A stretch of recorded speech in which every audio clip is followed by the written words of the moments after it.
What's up everyone, I'm of course the one, the only, the Joker of Yu-Gi-Oh! Joined with a good mate of mine, Alex, who is the king of invocation. What is up, my good man? Very good, my man. Thanks for having me on here.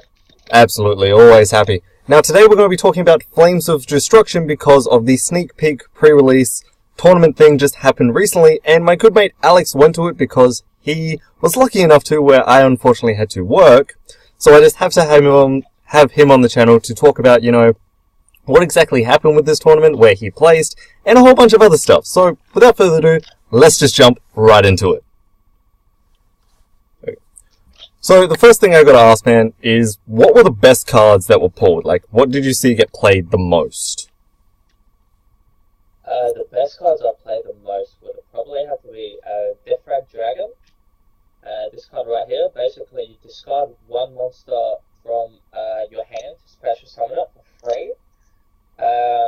Then the best card that you could tribute summon is a level 6 generic. It's Goki Bear Hug. Whenever this card is normal summoned, so tribute summon counts as a normal summon. It basically gets to target an opponent's monster, halve its attack and defense till the end of the turn. So in the snake pick it was really good because there was a whole bunch of stuff. There was about 3,000 attack. And I just special summon Death Rag, tribute it, summon Goki Bear Hug, halve it to 1500, and attack over it. Which is absolutely mint, but, I mean, yeah. Outside of Flood, do you think either of those two cards are actually going to be at all good? No. Even though, where did you place in the Flood tournament? Third, exactly, guys. And so, clearly, yeah, he knows what he's talking about.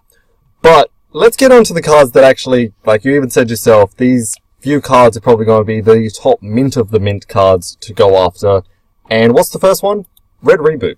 I mean... Yes. Red Reboot is amazing. Now, I've heard why Red Reboot is amazing. I haven't purely seen it in action yet, so Alex is the best person to ask. I mean, why is it good? Evenly matched. I mean, straight up use this card against evenly matched. And... basically any other trap annoying card, but you primarily, yeah, would be evenly matched. Yeah. But I feel like this is going to start that circumstances of, you know, I activate evenly matched, I activate Red Reboot, you activate, what, Gamma or something? No, Red Reboot's a trap, so basically you can't chain anything unless it's another counter trap. That's what I mean. So, if you absolutely have to, you can Solemn Judgment it. You can Red Reboot, and you can also Dark Rider if whoever runs that card still. But I just see that being funny. Like, if you actually go evenly matched, and you have, like, let's say this person has 3 face-down Red Reboots. I would love to see that happen, where I activate evenly matched, you activate Red Reboot, I activate Red Reboot. It's funny because Red Reboot is activated from your hand. That's what I mean. You just keep on activating Red Reboots, and the last one to resolve is the winner. That'd be absolutely insane. But, yeah, that's why that card's good. But I mean, other than that, do you think, like, this would be, like, you pay half your life points? I mean, from your hand by paying half your life points. It's basically a Solemn Judgment. It's absolutely mint. So, I mean, do you think this card's going to be super pricey, or, like, was it actually being sold at Flood? $5 card. Nice. Was this card being sold already at Flood? Like, did anyone pull it?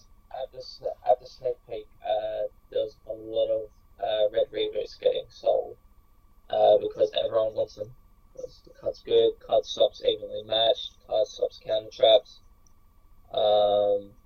Hell, it can even stop reincarnation if you really fear Trickstars. Don't tempt me to do that against you, Troy. Oh, it would be tempting. So, Red Reboot, absolutely brilliant card, and I only want to talk about, like, the best cards, of course. So we're going to talk about 3 cards, and then the best set deck that actually comes out of this. So the next card is, of course, Ghost Bell. This annoying-assed hand trap he actually already has. Yeah. You know how salty I am for that? Hey, I still need to get 2 more. Exactly. Well, you need to get 2. But this card, it just stops anything graveyard. If for some reason you haven't heard of this card, it is absolutely mint against any graveyard heavy decks. I mean, Last Light Swarms. For one, any 60 card banish heavy Light Sworn variant annoying deck. So yeah, basically, yeah, Ghost Spell's amazing because it's an Ash Gloss and Grey. So since Lair of Darkness came out, it's getting a lot of play with Infernoids. Ghost Spell just stops Infernoids because you can send it from the hand to stop banishments of cards. So yeah, it's kind of good. Which I mean, yeah, but do you see it against any other deck? Like, okay, so not really. Like Ghost Spell would 100% be a side deck card. It wouldn't be a main deck card. If you're so desperate to main it, main Call by the Grave instead. Call by the Grave is so much better. Everyone, get them. I have them as well. Yes. But yeah, compared to the other Ghost Girls, once again, this is probably going to be another side deck one, like This is going to be the weakest. Even weaker than Ghost Reaper? Do you reckon? Because Reaper's going to be good for the new archetype that came out in Nightmares. Oh, which we're gonna get into that one in a minute. Which is why Reaper's going to be really good, because everyone's going to have that, and all you're going to do is Ghost Reaper Griffin. Which we're going to get into in a minute, everyone. But, yeah, so Ghost Spell, once again, it is, like, there are only 3 super awesome cards that I see coming out of this set, which, of course, is Red Reboot, Ghost, and this next one, Infinite. God, this card is annoying. And why is... It's an effect Veiler on steroids with an evenly matched ability. You can activate it from your hand, and better than effect Veiler because you can activate it during your turn as well. Exactly, and it's just straight up... see, this card I see getting a lot of play. I would love... like, this card is probably going to be... This is going to be the chase card of the set. Yeah, this I can see being the chase card. Easy $80 card. But it does also say not released yet in the TCG, although this is a really bad site, fandom. They haven't updated it because, yes, this has been released. I just got my hands on them yesterday. You almost got your hands on it. I know someone that actually has 3 of these, and I already hate them. But I would main deck this card instantly. It targets a face-up monster, negates its effect.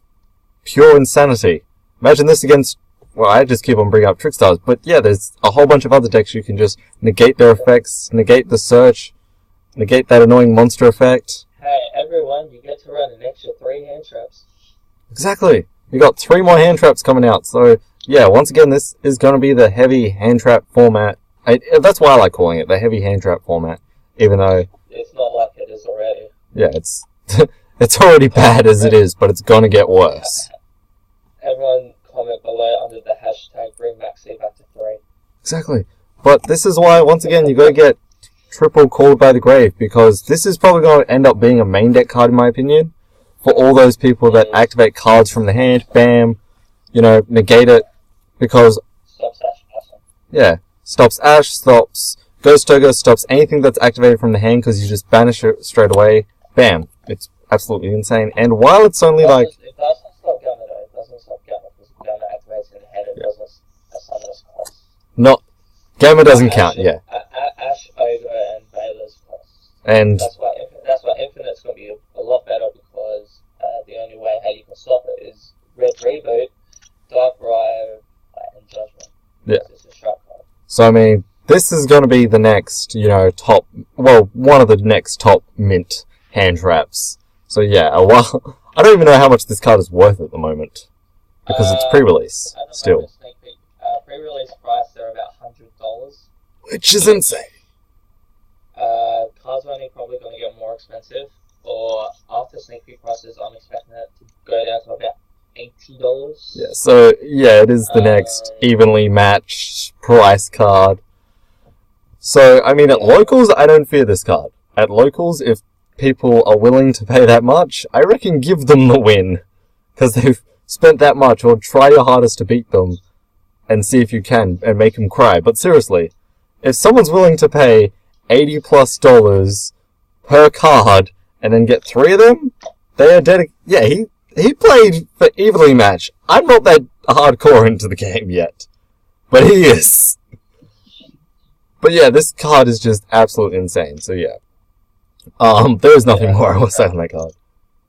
The next one, of course, is these Nightmare cards. And there's like, you've got Nightmare Mermaid, Nightmare Goblin, Nightmare Unicorn. Cerberus, Nightmare Phoenix, Unicorn, and then Griffin. So, what do you reckon on the, like, other than Unicorn and Griffin?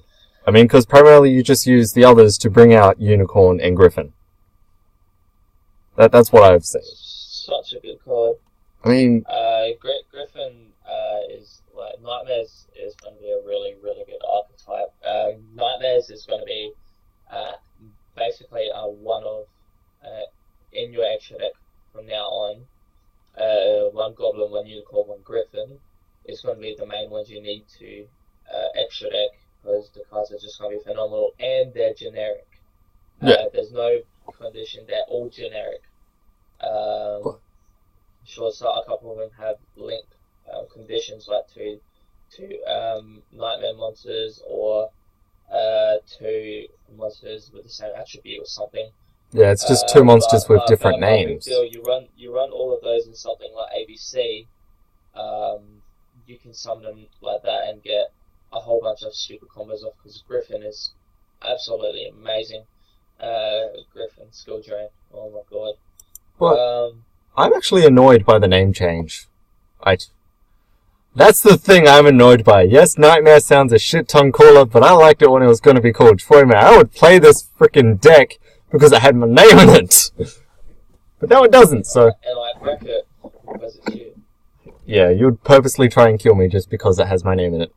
But, out of all the, archetype, like, you got Trickstar cards coming out, you got Altergeist cards coming out more, you got all the other cards, Nightmare is the only one I really see. Nightmare's going to be the most relevant one from now until Brandish comes out. I see it as the only relevant one. And, yeah, Brandish is good, not on its own. I've seen it better with, like, put in with so many different other decks. But, yeah, Nightmare I see is the only relevant new deck that's going to be coming out from this set. And other than those three cards, there aren't many high-priced cards that you'd be wanting to get. So, the only high-priced cards you want to get out of this set is 3 Infinite. Yeah. I mean... Which is the only one that's going to hurt your wallet. Yeah. Ghost Spell's going to be $40 at most. If anything. I don't even see it being 40. If it's 40... 30 at most, because it's 30. not relevant for anything. 30 or 20 at least. Until someone starts playing it. Yeah. It makes it get hyped. That's why I want to pick all of mine up now. Yeah, it's the best time to pick them up while they're cheap, because they're like, $5-10 pre-release? Yeah. That card you want to pick up. I mean, if you're able to pick up these cards, they're the cards that you definitely want to get. The other cards I don't really see that great. So, I mean, as a total, this set is good and bad, but I don't, once again, like, I always say don't get the packs. Talk about one other card. And what's the other? The new Topologic. Yes, the new Topologic. Just get up that. Can't remember this last night. Yeah, Topologic. Which is amazing. It's basically whatever's special summon to the zone, it gets banished. Yeah. And then it banishes there we go. all Trispana cards as well. Yes, Trispana. Two effect monsters. It's a heavy storm. It's a heavy storm, and this is another nice card. So there's like, 4 cards that are really, really mint that can be splashed into anything. In my opinion, I still think Topologic Bomb is better. Yeah. Because it gets to blow up, like, all monsters. And you also get to, lower the attack of a monster. Oh, no, that's a different one. Yeah. No. That's a different one. Yeah, but Bomber's better because it blows up stuff. He has half of this stuff, which is absolutely great. Yeah, Bomber blows up the stuff. I'm thinking of a different one. Trispana destroys the background. Yeah. That's the effect I was trying to remember, yeah. It inflicts damage, which in my opinion is a lot better, once again. But, yeah, as a set, this isn't one of the worst sets that Konami has given us, I don't think. Like, where other sets, we don't really get too many great cards. We got 4 good cards in this set, and hell, even a new archetype that's going to be pretty good. It might not be meta, but it's going to be pretty decent, so... It's going to be meta for all the extra deck stuff. Yeah, for the extra deck stuff. And there's one other archetype that's kind of a lot of hype as well in this set that's going to get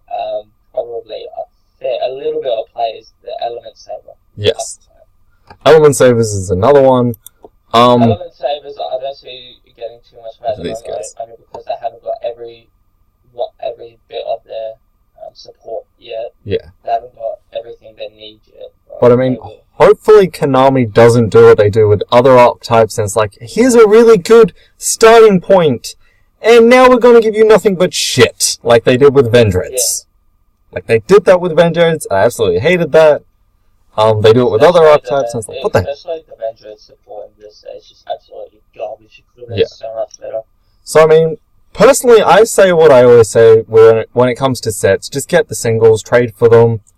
If for some reason you have luck, like if you go to tournaments and you get packs, yes, pick this pack at the moment, because you want to be trying to pull that, you know, the beautiful Infinite. That's the card you want to be getting at this point.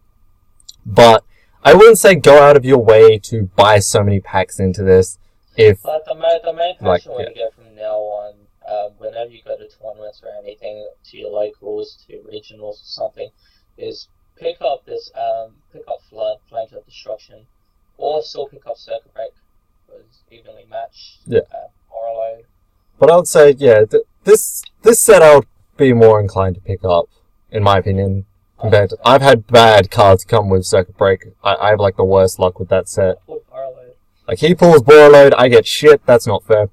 It'll probably be the same thing with this set. I always have the worst shit. That's why I don't like opening up packs and I let other people do it. But yeah, when it comes to this set, I reckon Infinite is the main card you want to be getting.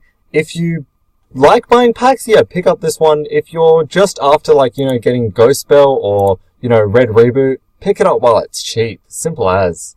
And Nightmare, what, the cards aren't super expensive at the moment, so I mean... Griffin... Apart from Griffins and Unicorns. Griffin's the $50 card. Yeah. $50, $60 card, and it's going to stay like that for a while. Yeah. Unicorn's going to be $30. So I mean, yeah. At most, and all the rest of them are going to be budget like $10. Exactly. $10. So while it's, you know, semi-meta budget cheap, and that's there's a new secret as well that's in this set that it's not going to have any effect to the amount of Vampire Sucker. Yeah. That card's not going to do anything, so but, I'm not going to get in depth about that card until it actually becomes good. But I mean, yeah, it does look nice. It does look like a nice card. But I'd only pick it up for collection purposes, pretty much. Exactly.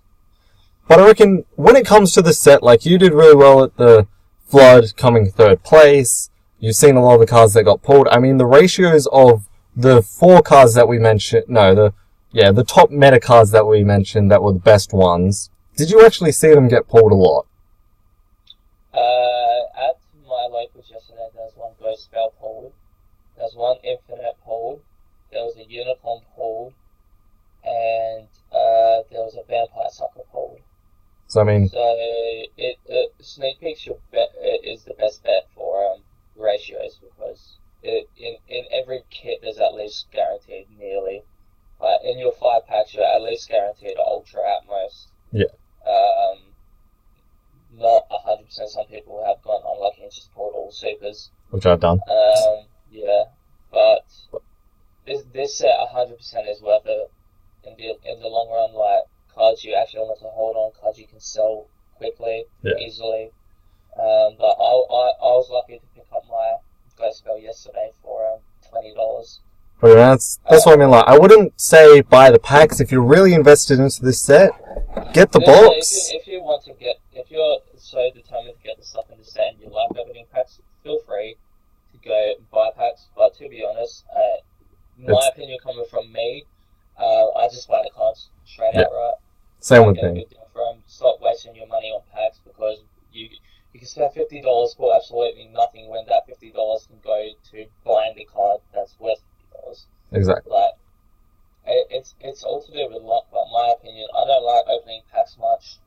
I only get packs when I win at tournaments and get my prize packs. That's pretty much the only time I actually do open packs was pre-release. But what I mainly do is just buy the cards outright. It just makes your life a whole much easier.